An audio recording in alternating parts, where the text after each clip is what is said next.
Hi hello ನಮಸ್ತೆ. ನಾವೀಗ ಬಬಲೇಶ್ವರ ತಾಲೂಕಿನ ಹಂಚಿನಾಳ PM ಗ್ರಾಮದಲ್ಲಿ ಇದ್ದೀವಿ. ಇಲ್ಲೊಂದು ನಾವು ಫಸ್ಟಿಗೆ ಬಂದಾಗ ಇಲ್ಲಿ ಒಂದು ಕಬ್ಬಿನ ಪ್ಲಾಟ್ ವಿಸಿಟ್ ಮಾಡಿದ್ವಿ. ಈ ಕಬ್ಬು ಹೆಂಗಿತ್ತಪ್ಪ ಅಂತಂದ್ರೆ ಮರಿಗಳ ಸಂಖ್ಯೆನೂ ಜಾಸ್ತಿ ಇದ್ದಿದ್ದಿಲ್ಲ. ಎಲ್ಲರೇ ಒಂದು ಕಬ್ಬು ಅಷ್ಟೇ ಹಿಂಗೆ ನಾಟಿಯಾಗಿತ್ತು. ಅವಾಗ ನಾವು ಇಲ್ಲಿ ಬಂದು ಒಂದು ಸಲ ಡ್ರೆಂಚಿಂಗ್ ಮಾಡಿಸಿದ್ವಿ, ಒಂದು ಸಲ ಸ್ಪ್ರೇ ಮಾಡಿಸಿದ್ವಿ. ಇವಾಗ ಈ ಕಬ್ಬು ಈ ರೀತಿ ಐತಿ. ಅಲ್ಲಿ ನಮಗೆ ಯೂಸ್ ಮಾಡಿದಂಥ ರೈತರು ಇಲ್ಲಿದ್ದಾರೆ. ರೈತರ ಅನಿಸಿಕೆ ಏನದ ರೈತರಿಂದನೇ ಕೇಳೋಣ. ಚಲೋ ರೈತರ ಅಲ್ಲ ಹೇಳ್ರಿ ನೋಡ್ಕೊಂತ ರೈತರ ಹೇಳ್ರಿ ಏನು ಮೊದಲು ಹೆಂಗೆ ಬಿತ್ತು ಇವಾಗ ಹೆಂಗೆ ಮರಿಯೋದ ನಾಟಿಗೆ ಚಲೋ ಆಗೈತೆ ರೀ ಕಬ್ಬು ಚಲೋ ಐತ್ರಿ. ಎಲ್ಲಿನೂ ಆಗಲಾಗೈತೆ ರೀ. ಇದು ನಮ್ಗೆ ಕಬ್ಬನು ಮರಿ ಜಾಸ್ತಿ ಹೊಡೆದವ್ರಿ. ಚಲೋ ಬಂದೈತೆ ರೀ ಕಬ್ಬ. ಈ ಎಣ್ಣೆ ಮಾಡಿದ್ಮೇಲೆ ಔಷಧ ಮತ್ತು ಇನ್ನುಳಿದ ರೈತರಿಗೆ ಏನು ಹೇಳಕ್ಕೆ ಇಷ್ಟಪಡ್ತೀರಿ? ಅವ್ರಿಗೆ ಮಾಡ್ರಿ ಅಂತ ಹೇಳ್ತೇವ್ರಿ.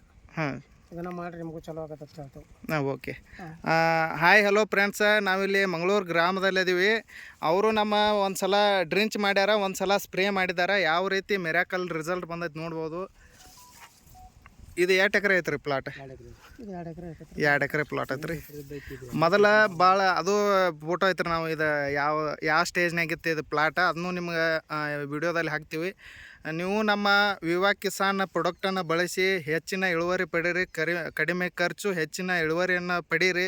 ವಿಷಮುಕ್ತ ಭೂಮಿ, ರೋಗಮುಕ್ತ ಭಾರತವನ್ನು ಎಲ್ಲರೂ ಕೂಡಿ ಮಾಡೋಣ ಅಂತ ಹೇಳ್ತಾ ಈ ವಿಡಿಯೋನ ಸ್ಟಾಪ್ ಮಾಡ್ತೀವಿ. ಜೈ ಹಿಂದ್, ಜೈ ವಿವಾ ಮಾರ್ಟ್.